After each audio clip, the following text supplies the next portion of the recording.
Olá, no estudo de hoje, estudo 146, temos três mitzvot, ainda relacionadas ao Yovel, ao 50º ano. Só uma ressalva que deixei de falar ontem, a mitzvah do Yovel, ela só existe, como se chama, ela só tem efeito, ela só é aplicada quando todos os judeus, ou a maioria dos judeus estão morando em Israel. E não só isso, cada tribo está morando, de acordo com o Maimônides, diz cada tribo está morando na terra e no lote que foi apropriado a ele. Conhecido que quando os judeus chegaram, a Torá, Deus já tinha instruído Moshe antes de chegarem em Israel, que a terra vai ser dividida entre as tribos, cada tribo vai ganhar uma porção, e assim foi feito na época de Josué, quando eles entraram em Israel e conquistaram a terra foi dividida entre as tribos, e cada tribo tinha a sua porção de terra. Então a mitzvah do Yovel, ela só existe, ela só é efetiva quando estão os judeus, a maioria dos judeus estão morando em Israel, e quando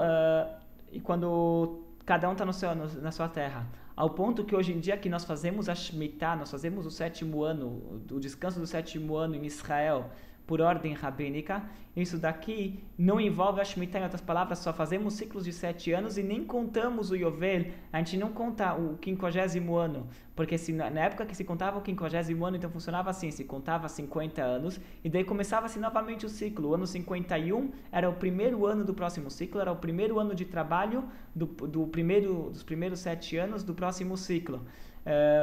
E assim se contava então 51, 52, até os 56 era ano de trabalho, são 6 anos de trabalho, e 57 era um ano então de descanso. Agora, hoje em dia, o ano 51, na verdade, já é o segundo ano de trabalho, porque o ano 50, ele não é um ano de descanso, ele é um ano de trabalho, e assim se continua contando. Então, 50 é um ano de trabalho, 51 é um ano de trabalho, até o 55, 56 é um ano de descanso. Então, essa aqui é uma pequena diferença que temos hoje em dia em relação ao passado. Hoje em dia não temos nenhuma lembrança do Yovel. O Shemitah nós temos uma lembrança, que é a ordem dos sábios de fazer a Shemitah. Agora o Yovel não tem nada, não fazemos a contagem dos anos do Yovel. Agora isso que está relacionado com os judeus, com as tribos morando em suas terras, tem a ver com a próxima mitzvah, por isso que eu introduzi isso aqui agora. O mandamento 138, a devolução da terra no ano do Yovel. Então a terra foi dividida entre as tribos, e cada família, e as tribos dividiram as terras entre as suas famílias. Cada família ganhou um pedaço de terra.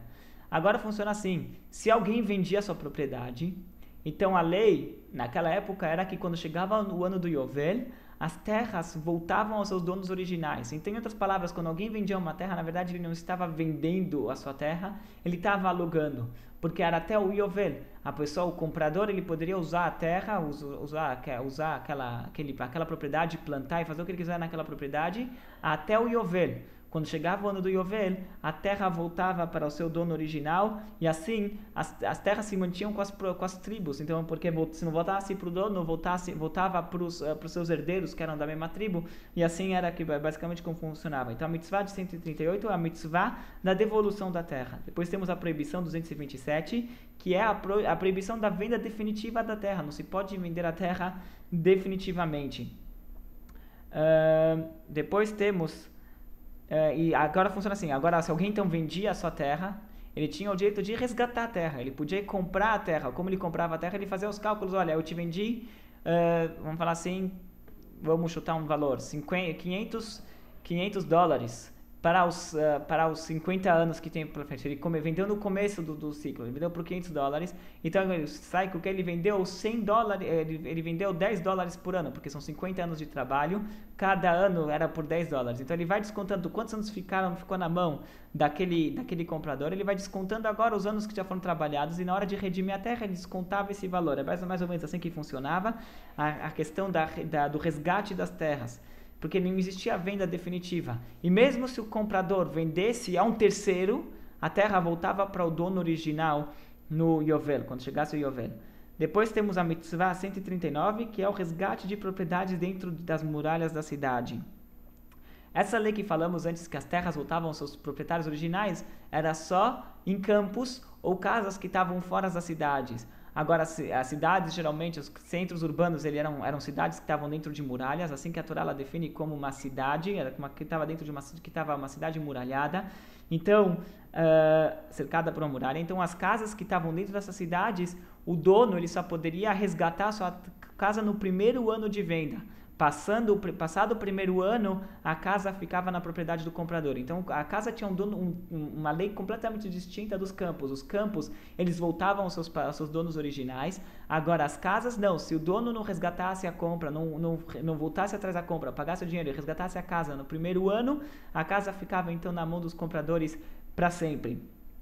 Talvez uma das explicações que pode se falar por isso, antigamente a terra era a fonte de vida da pessoa. Uma pessoa que ele vendeu o campo dele é porque ele de fato estava desesperado por dinheiro. Então falam assim, olha, a sua venda não vai ser algo definitivo e eventualmente ele vai receber aquilo de novo. Se não for conseguir comprar aquilo pelo menos no ano do Yovel, no ano do jubileu ele vai receber aquilo de novo.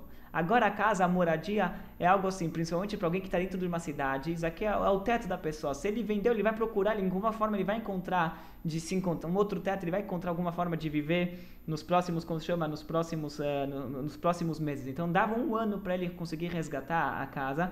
Agora, caso ele não resgatasse sua casa nesse primeiro ano, então daí ficava definitivo, porque a gente imagina que depois de um ano ele já não tem mais aquela dor pelo fato da casa que ele perdeu, ele já deve ter se arranjado algum outro teto, alguma outra forma de se proteger, ele já deve ter se arranjado.